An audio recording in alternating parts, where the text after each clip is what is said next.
Hi friends, welcome back to my channel. आज की जो रेसिपी है वो ब्रोकली की बहुत ही यमी, बहुत ही टेस्टी रेसिपी मैं ये लेकर आई हूँ। और इसे मैंने खुद अपनी स्टाइल से, थोड़ी डिफरेंट स्टाइल से मैंने बनाया है। डेफिनेटली आपको पसंद आएगा। ये आप ऐसे स्टार्टर सर्व कर सकते हैं और इसे आप रोटी, पराठे या राइस के साथ भी बड़े मजे से खा सकते हैं। तो आप इसे जरूर एक बार ट्राई कीजिए, आपको जरूर ये रेसिपी पसंद आएगी। तो ज्यादा देर नहीं करते हैं, चलते हैं वीडियो की तरफ। तो फ्रेंड्स, यहाँ पर मैंने 200 ग्राम ब्रोकली ले लिया है जो बिल्कुल दिखने में फ्रेश है, और इसे मैंने इस तरह से कट कर लिया है। इसके डंठल बीच से कट कर लिया ताकि ये आसानी से सॉफ्ट हो जाए। फिर उसके बाद अब हम यहाँ पर एक बड़ा बाउल ले लेंगे और इसमें 5 से 6 टेबल स्पून दही डाल देंगे। उसमें ऐड करने के बाद मैंने यहाँ पर 1 टीस्पून लहसुन अदरक का पेस्ट ऐड कर लिया है, हाफ टी स्पून हल्दी पाउडर, हाफ टी स्पून लाल मिर्च पाउडर, हाफ टी स्पून नमक, हाफ टी स्पून गर्म मसाला पाउडर और 1/4 कप धनिया पत्ती ऐड कर लिया। इसे ऐड करके इसे मिक्स कर लें। और हाँ फ्रेंड्स, मैं आपको यहाँ पर एक बात बताना चाहूँगी। यहाँ पर मैं 1 teaspoon Kashmiri red chili powder भी ऐड किया है। सॉरी, वो रिकॉर्ड नहीं हो पाया, आप इसमें ऐड कर लें। उसके बाद 1 बाय 1 करके मैंने इसमें सारी ब्रोकली ऐड ली है।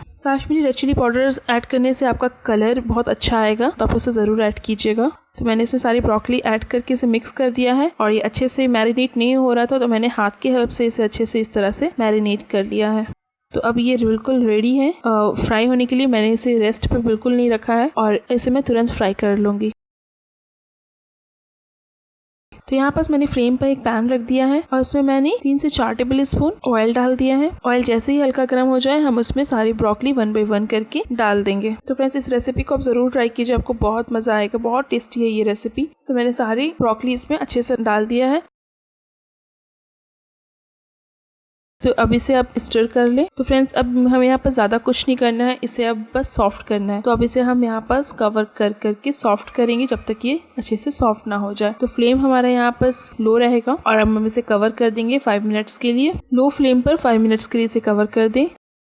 5 मिनट्स के बाद अगेन ओपन करें, पर स्टर कर लें और इसे अगेन आप कवर कर दें। बीच बीच में आप इस तरह से चेक करें फॉक से कि ये सॉफ्ट हुआ है कि नहीं। तो ये बिल्कुल सॉफ्ट नहीं हुआ है, तो फिर अगेन 5 से 10 मिनट के लिए लो फ्लेम पर आप इसे कवर कर दें। तो अगेन मैंने इसे 8 से 10 मिनट के बाद ओपन करके देखा है। इसे अच्छे से स्टिर कर ले पहले।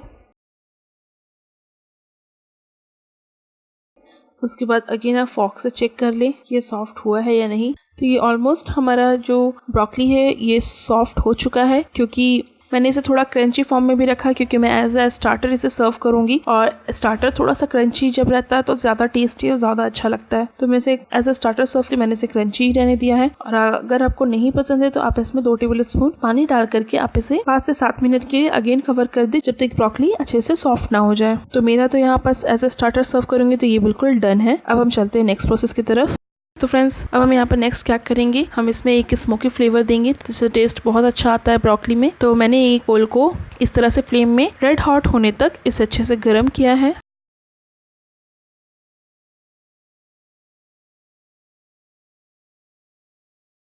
रेड हॉट हो चुका है, तो मैंने इसे एक छोटे से बाउल में ट्रांसफर कर दिया है।